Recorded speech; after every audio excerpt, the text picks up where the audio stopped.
Ecological pyramids, पारिस्थितिकी स्तूप।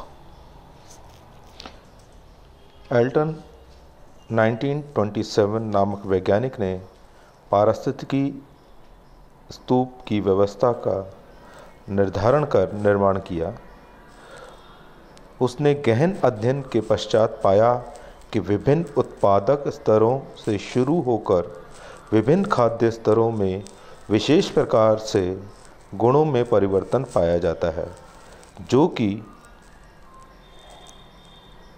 संख्या के रूप में, ऊर्जा के रूप में, जैविक भार के रूप में होता है, चाहे वह भोजन श्रृंखला हो या संपूर्ण तंत्र हो।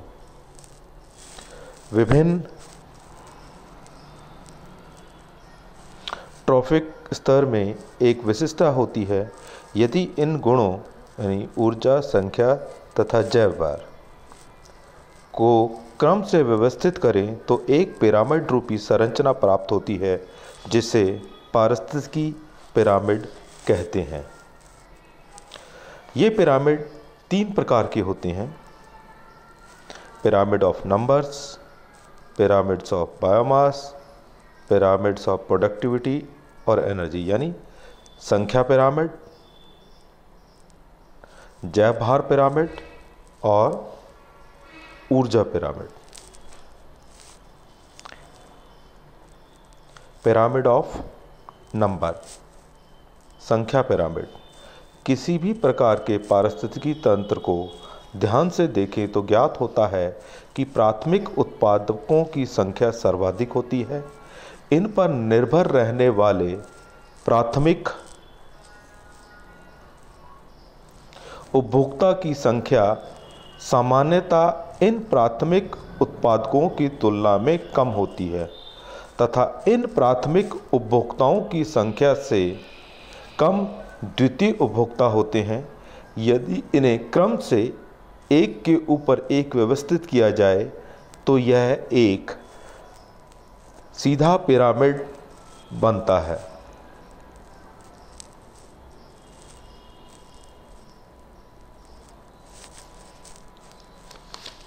पिरामिड ऑफ बायोमास, जैव भार का पिरामिड। किसी पारिस्थितिकी तंत्र में विभिन्न खाद्य स्तर, ट्रॉफिक लेवल्स जो होते हैं, के भार में लगातार कमी होती है। यदि इस जैव भार को व्यवस्थित किया जाए तो भी एक पिरामिड संरचना प्राप्त होती है। जैव भार से तात्पर्य किसी विशेष समय पर एक खाद्य स्तर के शुष्क भार से होता है। पृथ्वी की सतह पर यदि विचार करें तो एक पारिस्थितिकी तंत्र निम्न अनुसार हो सकता है: उत्पादक शाकाहारी प्राणी, प्राथमिक मांसाहारी, द्वितीयक मांसाहारी और अंत में तृतीयक मांसाहारी। इसी प्रकार जलीय पारिस्थितिकी तंत्र में निम्न अनुसार होगा: पादप प्लवक, तलीय प्लवक जो तल पर पौधे उगते हैं, जैव प्लावक, छोटी मछलियां और अंत में बड़ी मछलियां।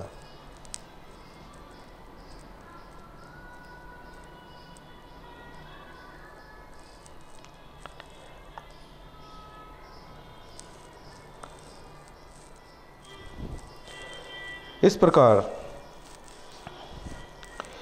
बायोमास में जो स्थलीय है उसका पिरामिड अपराइट होता है, यानी सीधा पिरामिड होता है, जबकि जलीय पारिस्थितिकी तंत्र में पिरामिड इन्वर्टेड हो जाता है, उल्टा होता है। उसे इन्वर्टेड पिरामिड कहते हैं।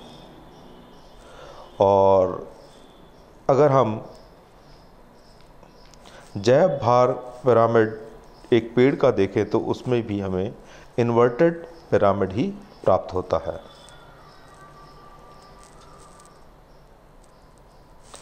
upright pyramids of biomass in the terrestrial ecosystem, जो स्थलीय इकोसिस्टम में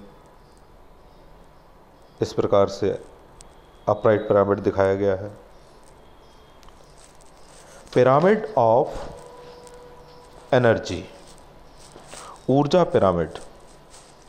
ऊर्जा पिरामिड को देखने से पता चलता है कि किसी पारिस्थितिकी तंत्र में ऊर्जा की मात्रा सबसे निचले स्तर पर सर्वाधिक होती है तथा सर्वोत्तम स्तर पर सबसे कम ऊर्जा होती है। यानी अपराइट पिरामिड होता है, सीधा पिरामिड होता है ऊर्जा का।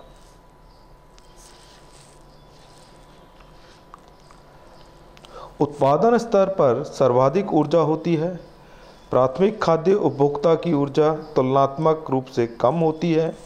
द्वितीयक उपभोक्ता जो मुख्यतः मांसाहारी होते हैं तथा वहाँ तक पहुँचने वाली ऊर्जा अत्यधिक कम हो जाती है। इस प्रकार से एनर्जी पिरामिड भी सीधा पिरामिड यानी अपराइट पिरामिड होता है।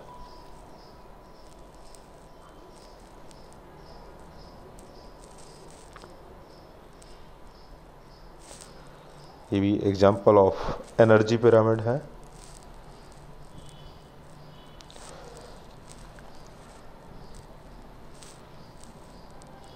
इसमें पिरामिड की प्रत्येक जो परत है ट्रॉफिक लेवल दर्शाती है, जिसमें एक यानी नेक्स्ट लेवल के अंदर जैसे ही जाते हैं तो लगभग 10% एनर्जी जो है उसका ह्रास होता है।